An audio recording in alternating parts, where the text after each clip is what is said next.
Oi pessoal, tudo bem? Eu quero agradecer aqui publicamente ao trabalho que o André Moré vem executando. De verdade, assim, vem transformando profundamente todas as palestras, todos os conteúdos, tudo que está sendo feito. E o mais interessante, o mapa cabalístico. Em particular, esse trabalho foi muito, mas muito transformador na minha vida, porque me deu uma clareza dos pontos, dos obstáculos, até situações que surgem, né, na nossa vida que a gente não sabe, às vezes, o motivo, o porquê. Então, assim, foi muito, muito importante, tá? E eu recomendo, inclusive, para você que quer ter uma clareza maior das situações, de perceber quais são as influências, não como algo determinístico, mas como uma fonte de informações relevantes para você transformar, ter atenção, observar e retificar aquilo que precisa ser retificado, né? Então, eu agradeço de coração a você, André, todo o seu trabalho, tudo que vem sendo feito, todos os vídeos e principalmente esse mapa que para mim está sendo um deleite para a alma. É algo que, assim, tem detalhes, coisas que são desgostosas, digamos assim, né? Às vezes a sombra não quer olhar para aquilo, mas é muito bom porque a clareza e a luz traz a transformação que a gente precisa para o momento que a gente está vivendo e muitas vezes antecipa coisas que a gente pode se guarnecer, pode se prevenir. É isso aí, agradeço mais uma vez, shalom a todos, um abraço. O Senhor disse a Moshe: vá ao faraó, porque eu endureci o seu coração. O Rabi Judá começou aqui com um verso: bem-aventurado o povo que conhece o som do júbilo. Ó Senhor, eles andarão na sua luz. Isso é o Terrilim, lá no 89:16. Declamou: quão importante é para o homem andar nos caminhos do santo, bendito seja ele, e guardar os mandamentos da Torá, para que ele seja digno do mundo vindouro e triunfe sobre as acusações, tanto em terra e no céu. Pois assim como acusadores do homem aqui embaixo, também acusadores do homem acima. Escrito está: se houver um anjo intercessor com ele entre mil, então ele é gracioso, porque ele diz: salva-o de para baixo da cova, eu encontrei um resgate. Muito bem, veja que coisa importante. A Torá, ela guarda o homem de julgamentos nesse mundo e num outro mundo, porque existirão acusações acima e existirão acusações abaixo. Isso quer dizer o quê? Que é muito importante entender isso. É muito importante ir à frente. E que, na verdade, a Torá salva um homem de ir para baixo na cova. Veja aqui, a questão da morte em si é algo natural para todos nós. O que fala aqui é da cova do Guerrinom, ou seja, passar e ir para o Guerrinom sem ter conhecido profundamente a Torá.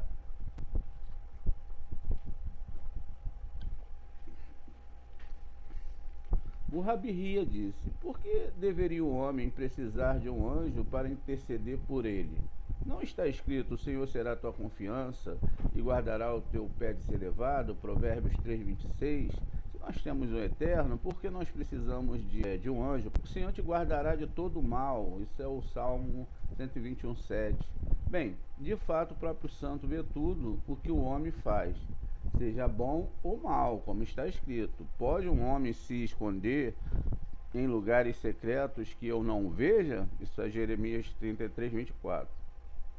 Rabi Judá, ele respondeu: certamente, mas também está escrito que Satanás disse: mas estende a mão e toca-lhe os ossos e a carne, e que o próprio santo disse a Satanás: e tu me persuadis contra ele? Isso é o Jó 2, 3 e 4. Vamos dar uma olhada aqui no livro de Iov, para a gente começar a entender o que está acontecendo durante Pessa e o que vai se dar durante essa festa e qual é a responsabilidade que nós temos durante essa festa. Talvez a festa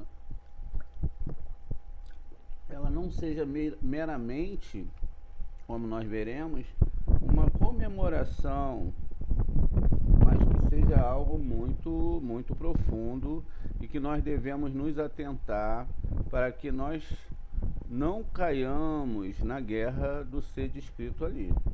O Senhor disse ao adversário: Vaiomer Adonai El-Hassatã. Então o Senhor disse ao Hassatã, aqui é o nome que está escrito aqui, você notou o meu servo Jó? Então é o Hashem que pergunta. Ninguém há na terra semelhante a ele, homem íntegro e reto, que teme a Deus e que se desvia do mal. Ele ainda mantém a sua integridade, então você me incitou contra ele para destruí-lo sem um bom motivo. Esse é o 3. O 4, o adversário, né, Vaiam, Hassatã, o adversário respondeu ao Senhor: pele por pele, tudo o que o homem tem, ele dará por sua vida. Então veja, a palavra usada aqui é a palavra or, né, que é pele, or, bead, or. Então nós temos aqui duas vezes a palavra pele. Então é a mesma pele que envolveu Adão após o pecado, né? É a mesma roupa. Deus dá essa pele para ele lá na descrição da Torá. Muito bem. Então aqui o assunto é muito profundo e diz que o próprio Senhor, né, o próprio Eterno, ele deu a Jó, né? E aí a prova que entregou ele aos poderes da permissão do outro lado, para que ele poderia se levantar contra o homem por causa do atos que ele realizou neste mundo.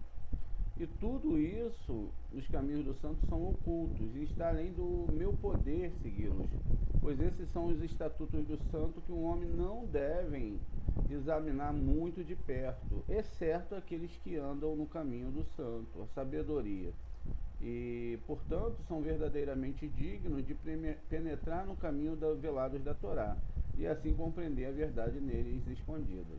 Ou seja, somente as pessoas que querem realmente, que desejam realmente o estudo da Torá profundo, têm o direito de saber dessas coisas. E que ali foi o próprio Eterno que entregou Iove. E a gente sabe que a história de Iove, ela é a história de toda a alma, de todo ser humano, que vem para esse mundo passar por esse ticonim. Mas também a história de Iove, ela se repete todos os anos em Yom Kippur, porque o Eterno ele tem que dar a alimentação das forças impuras. E existe um sistema chamado Iove, que chama a atenção do lado negativo para que ele não ataque aqueles que estão querendo fazer essa travessia nesse mundo e continuar existindo aqui para estudar e cumprir a Torá. Rabi Eleazar então discutiu o versículo. E houve um dia que os filhos de Deus vieram estar diante do Senhor, e também veio Satanás entre eles. Isso é João 6. Esse dia, disse, era o dia do ano novo, no qual o santo juiz do mundo, os filhos de Deus são os seres superiores designados para monitorar a ação da humanidade. A expressão perante o Senhor é paralela ao versículo. Todos os exércitos do céu estão ao seu lado, à direita e à sua esquerda. Isso é 1 Reis 22:19. Mas neste versículo tem um significado mais especial: manifestar o amor do Senhor Santo para Israel, pois os mensageiros designados para vigiar as obras do homem vagam pelo mundo, reunido os atos de todas as criaturas, para que no dia de Ano Novo, o dia do juízo, eles possam estar diante de Hashem, com seu fardo de acusações. E todos os povos da terra, há apenas um, Israel, cujas obras eles examinam com cuidado e detalhe, porque os israelitas são filhos do santo, e em um sentido particular. E quando suas obras não concordam com o propósito divino, eles efetivamente enfraquecem o poder do sagrado. Mas quando eles fazem a sua vontade, aumenta a sua força. E sua força e poder e dá forças a Deus. Muito bem. Então veja, é um papel de todo aquele que segue a Torá e também do povo de Israel fortalecer Deus nesse mundo. Porque a questão do fortalecimento de Deus é aquilo que você embasa dentro da cabeça das pessoas. O que você faz com que as pessoas pensem, qual é o tipo de pensamento que elas devem ter durante sua vida, o que realmente elas estão fazendo aqui. Se nós pudéssemos ligar um botão, e a gente sabe que isso não é possível, e conseguisse conscientizar toda a humanidade sobre que eles não estão eternos aqui, que eles estão aqui de passagem, que essa bobagem religiosa que criaram na cabeça das pessoas sobre alguém salvando a sua vida e alguém morrendo por eles, traz para as pessoas uma grande questão onde elas estão realmente imbuídas de estarem acreditando numa mentira. Você veja que a própria questão da acusação que é feita em tal livro diz que houve um julgamento que não era para acontecer e que aquele julgamento ele aconteceu de uma forma muito fora dos padrões do que a Torá diz. Inclusive que a pessoa que estava lá era muito justa e que ela sofreu algo de Deus que ela não merecia. Na verdade, isso traz algo muito profundo para dentro da alma do ser humano. Porque se Deus ele permite que alguém passe por alguma coisa que não era de um merecimento da pessoa passar, logo Deus é injusto. Logo Deus ele não é perfeito. E é essa a ideia que esse sistema quer trazer. Com isso, esse sistema cria essa questão de que alguém mais justo do que ela e também alguém que tem poderes especiais e nenhum ser humano é, o que deixa os outros seres humanos totalmente longe daquela realidade que é totalmente falha e mentirosa e faz com que o homem queira imitar aquele modelo do homem semideus. Muito bem. Toda essa história, por incrível que pareça, é o que está sendo discutido aqui. Lá naquele momento foi criado um homem especial e esse homem ele foi julgado errado pelo Eterno, não foram os homens. Porque se tudo vem da mão de Hashem, como que pode um julgamento, alguma coisa acontecer nesse mundo e esse julgamento não ser de acordo com o julgamento de todos os seres humanos que são julgados perfeitamente, como nós estamos vendo aqui? Afinal, se não fosse assim, como que o Eterno poderia escrever isso nos seus livros? Qual era o intuito do Eterno escrever tudo isso, tudo como funcionam os sistemas espirituais, e lá na frente ele tampar o buraco com uma história sem pé e nem cabeça, atravessando todas as questões inerentes a esses julgamentos? Ou seja, se o homem errar, se ele pecar, certamente ele pagará. E esse é o ciclo que nós vemos acontecer na nossa história da humanidade. Todo momento nós vemos pessoas nascendo, morrendo, sofrendo e pagando seus ticunins, e não houve de forma nenhuma mudança nessa forma de julgamento. Os julgamentos continuam e eles são severos? Não. Eles são adequados para cada situação. E eles continuam a funcionar a cada ano. Quer dizer, esse ano, mais uma vez, todos serão julgados. Todos serão levados na presença de Hashem, e as forças terão que ser alimentadas, tanto positivas como negativas, para que esse ciclo, ele continue. E continua aqui então. No Salmos 68, assim os filhos de Deus, os mensageiros superiores, quando permanecem com suas acusações contra Israel, são também contra El, ou seja, Aleph Lamed. Deus. E Satanás também veio entre eles. Também significa que ele veio com um propósito definido de exibir seu poder superior como o maior de todos os acusadores celestiais e tornar difícil para Israel obter o perdão.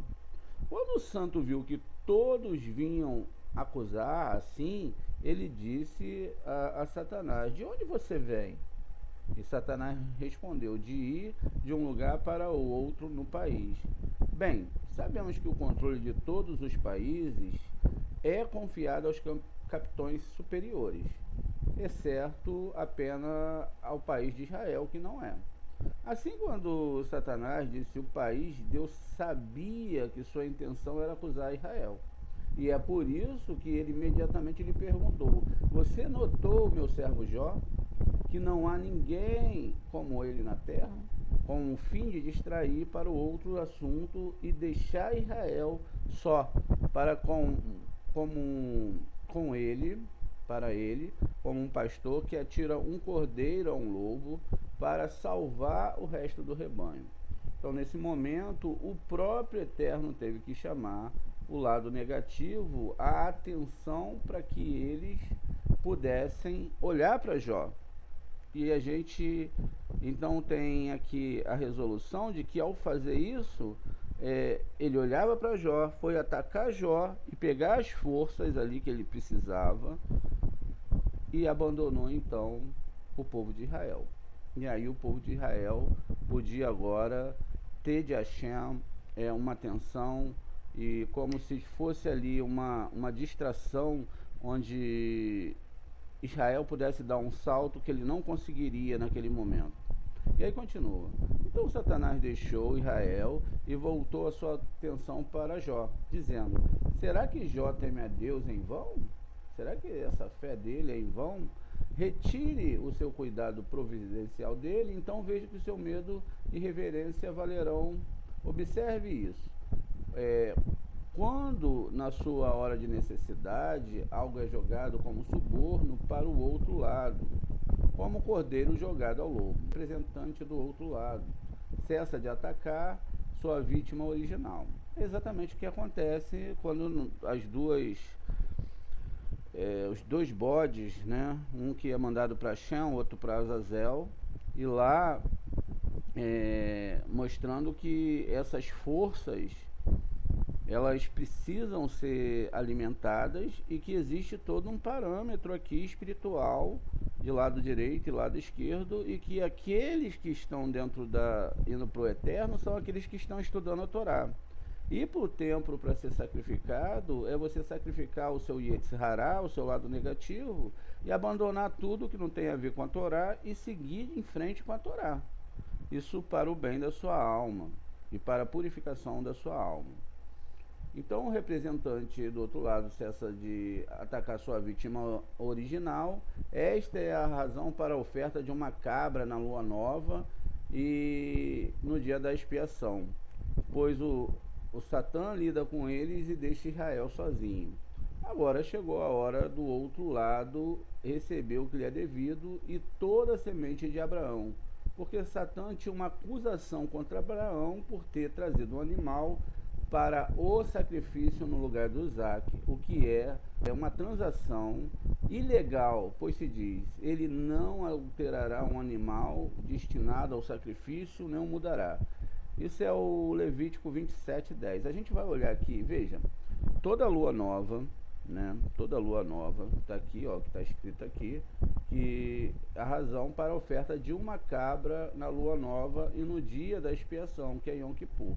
Então esse é o motivo. Essa cabra, ela é oferecida justamente para que essas forças não trouxessem uma acusação. A gente está falando aqui de coisas não literais, para daqui a pouco as pessoas não saírem matando os bichinhos por aí, fazendo sacrifício. E aí ele continua aqui, porque foi isso o que o Abraham, ele fez com Yitzhak, que era o dia da lua nova, era o dia de Yom Kippur, e ele foi lá para sacrificar Yitzhak. Então, ele trocou esse animal. Mas segundo o que está escrito em Levítico 32:10, vamos olhar aqui, não pode ter uma alteração num animal que foi destinado a morrer no altar do Eterno. Então, se Yitzhak ele foi destinado a morrer naquele altar, ele não poderia ser substituído por outro animal. Levítico 27, versículo 10. Se o voto se referir a qualquer animal que possa ser trazido com oferenda, ou seja, se esse animal foi oferecido a Adonai, qualquer animal que possa ser dado a animal será sagrado. Não se pode trocá-lo ou substituí-lo por outro, nem bom por mal, nem mal por bom. Alguém substituiu o animal por outra coisa prometida a Hashem, diz o seguinte: e seus substitutos serão ambos sagrados, ou seja, não pode trocá-lo. Mesmo que um animal tenha sido oferecido, esse animal vai ser dado a Hashem. E aí você tem um animal maior, não, eu vou trocar esse animal porque eu vou dar uma coisa melhor para Hashem. Não pode, não é permitido pela Torá fazer isso. E é isso que acontece no caso de Tzahak. Então, o que vai acontecer agora é que vai haver uma reclamação formal no Tribunal Celeste, né? Pois assim sua pretensão era plenamente razoável, ou seja, essas forças elas tinham essa pretensão e eles estavam usando a Torá para o julgamento. Assim, a partir do momento em que Isaac foi salvo e um animal o substituiu como sacrifício, o santo e bendito seja ele, designou para Satã outro ramo da família de Araão, para que esse pudesse acusá-lo, ou seja, os descendentes pagãos do seu irmão Nahor, a família de Uz, e Jó era do pai de Uz, e ele era parente de Nahor. Bem, Jó era um dos conselheiros próximos do faraó, e quando este formulou a sua intenção de exterminar os filhos de Israel, Jó os advertiu: não os mate, mas tire-lhe os bens e sujeite os seus corpos a trabalho severo. Então o santo disse: enquanto você viver, você será julgado de acordo com os seus próprios julgamentos. Então, enquanto você viver, você vai ser julgado de acordo com os seus próprios julgamentos. Por isso, quando Satã disse: mas agora estende a tua mão e toque em tudo, nos seus ossos e na sua carne, o Senhor colocou o seu poder todos os bens de Jó e a sua carne, comprometendo-o apenas a salvar a sua alma, a sua nefesh, a sua vida. Isso é, né, a verdade que o texto diz. E você me incitou contra ele para destruí-lo sem causa. Isso é o Jó 2:3, ou seja, não havia uma causa que parecesse que tinha uma questão ali para que se fizesse isso com Jó, mas na verdade existia. Então por isso que você me incitou contra ele para destruí-lo sem causa.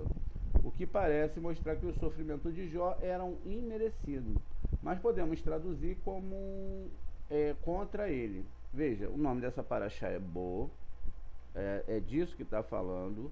Essa paraxá está diretamente ligada às questões descritas dentro da Torá. Aqui, essa palavra Bo, né, que diz aqui, mas podemos traduzir não contra ele, mas nele, isso é, em sua opinião, sendo esta apenas a ideia de Jó e não o fato real. Então, quando a gente abre aqui no livro de Jó, vamos entender bem isso.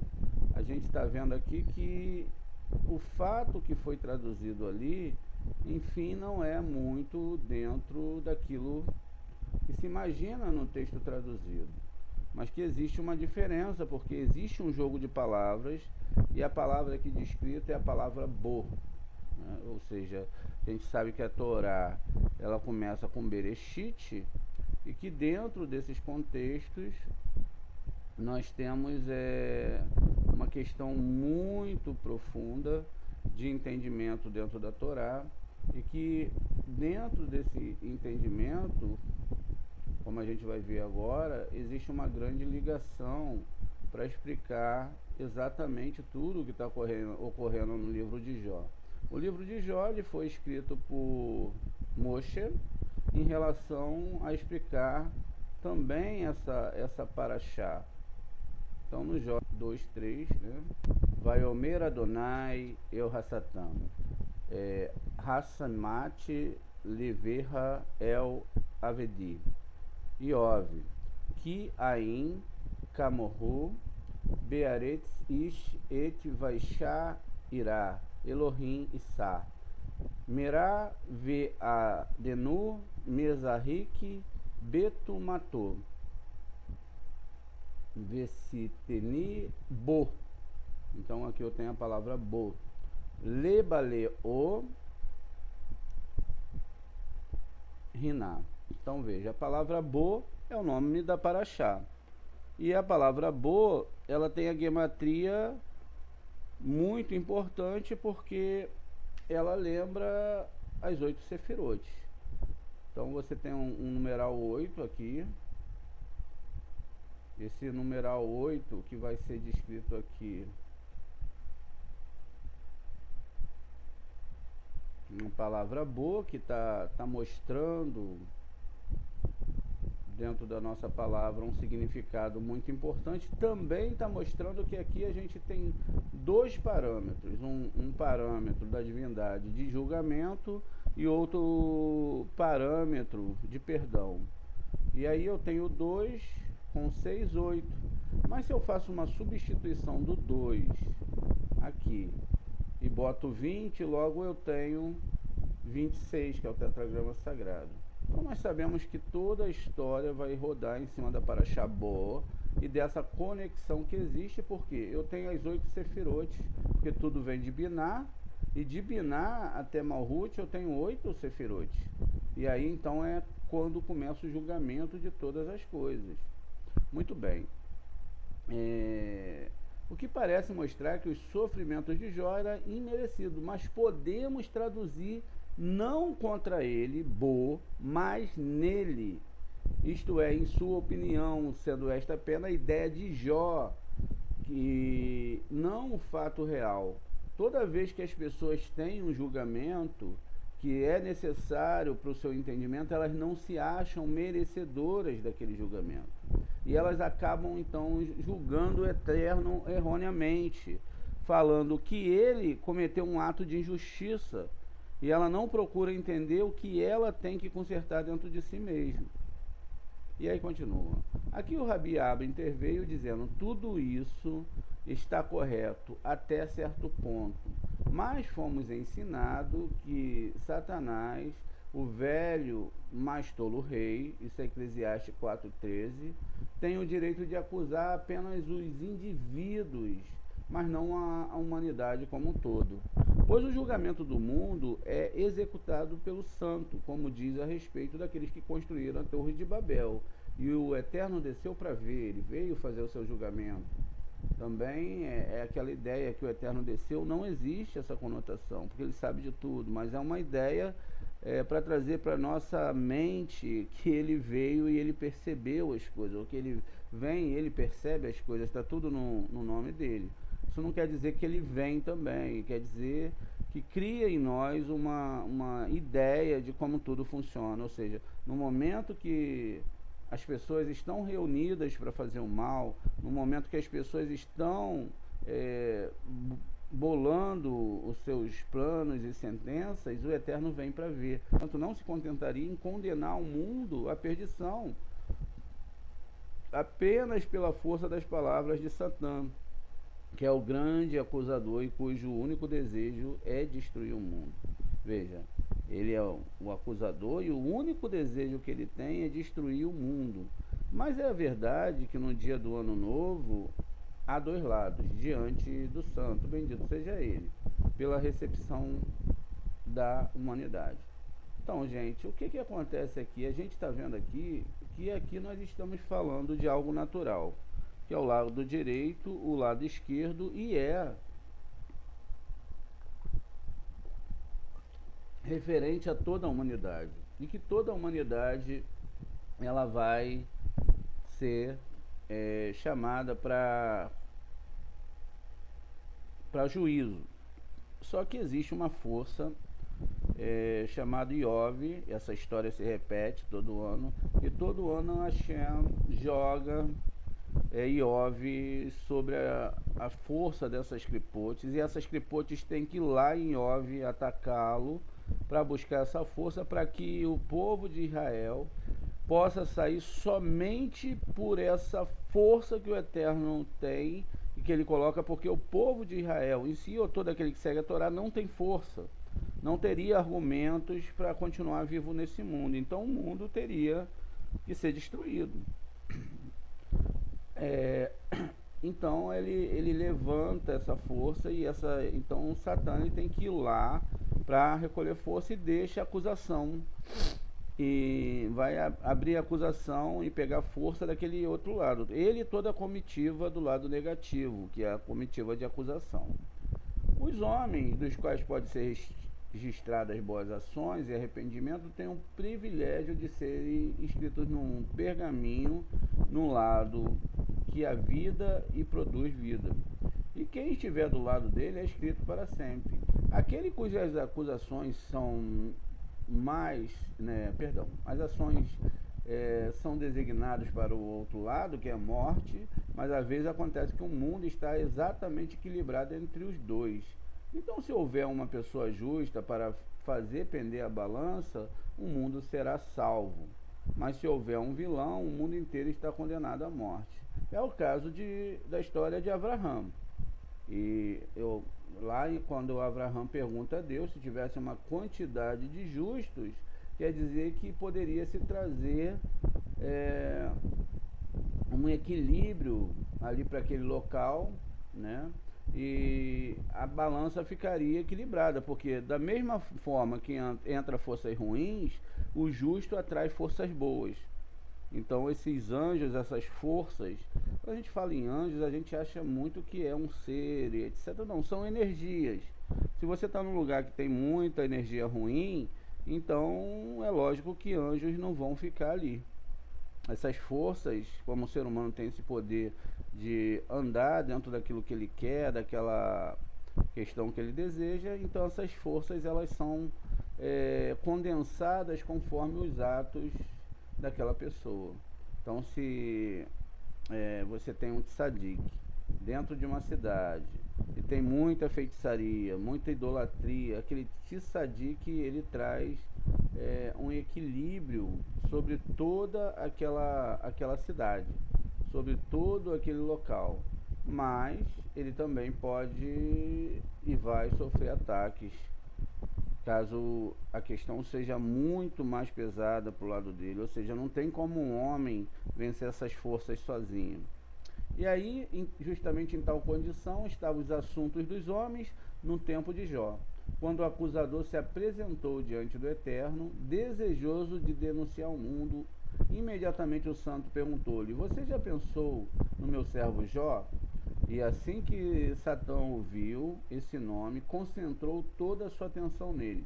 Por essa razão, somos ensinados que é ruim para alguém se isolar e se separar do corpo da comunidade, pois então alguém pode ser apontado e acusado no reino superior.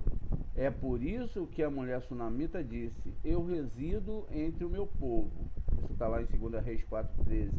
Significando que ela não desejava se separar da maioria, tendo até então morado entre o povo e sendo conhecida acima como uma com o povo. Em vez disso, já era conhecido à parte de seu povo, ele era separado, ele foi escolhido, e esta foi a oportunidade do lado negativo. Disse Jó: teme a Deus por nada, o lado negativo. Outro lado, agora ele come o seu pão, então remova e logo veremos de que substância é feito, e a quem se dobrará. Ao que o Senhor disse a Satã: eis que tudo o que tem está nas suas mãos. Isso é o Jó 2,12. Assim o Satã recebeu a permissão para perseguir Jó e mostrar que seus motivos eram realmente puros. Assim o Satã recebeu a permissão para perseguir Jó e mostrar que seus motivos não eram realmente puros. Pois assim que foi posto à prova, abandonou o caminho reto e não permaneceu firme. Ele não pecou com seus lábios. Jó 2,10. mas pecou com sua mente e depois também com a sua linguagem. Mas ele não chegou a se prender ao outro lado, como Satã previu. Suas provas duraram 12 meses, pois esse é o tempo concedido ao outro lado, pois segundo a tradição os pecadores são julgados na guiena por 12 meses. E como Jó não se apegou ao outro lado, o Senhor abençoou o último estado de Jó mais do que o primeiro. E aqui está falando de reencarnação. Veja, é um assunto dentro do outro. Quer dizer que uma pessoa, após um período de vida, ela está do outro lado, ela também está sendo trazida aqui a alusão de que a pessoa está nesse mundo ou do outro lado, são aspectos tão ligados, porque a vida que ela tem aqui vai estar ligada à vida que ela vai ter do outro lado. E que nesse momento agora, a alma, né, que é representada por Jó, está sofrendo um julgamento. Esse julgamento vem em Yom Kippur, e que depois que ele sair desse estado, né, e ele vai voltar num outro estado, agora num corpo diferente, justamente para que o seu Mazal agora ele possa cumprir a Torá. Ou seja, ele não tenha passado por todo aquele rigor que ele passou na outra vida. Mas se o rigor agora acontece nessa vida, é porque ele precisava passar por isso.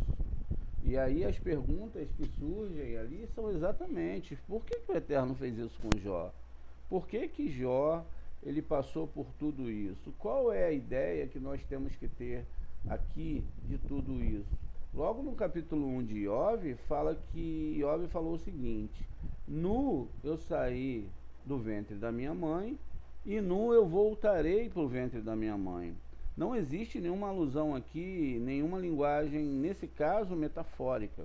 Porque a verdade é essa, que nós saímos nu da barriga da nossa mãe para essa vida, e depois voltaremos mais uma vez nu para a barriga de outra mãe, para nascermos de novo para um novo estágio e uma nova vida, onde então nós teremos uma nova chance de consertar aquelas questões que estão dentro daquele parâmetro.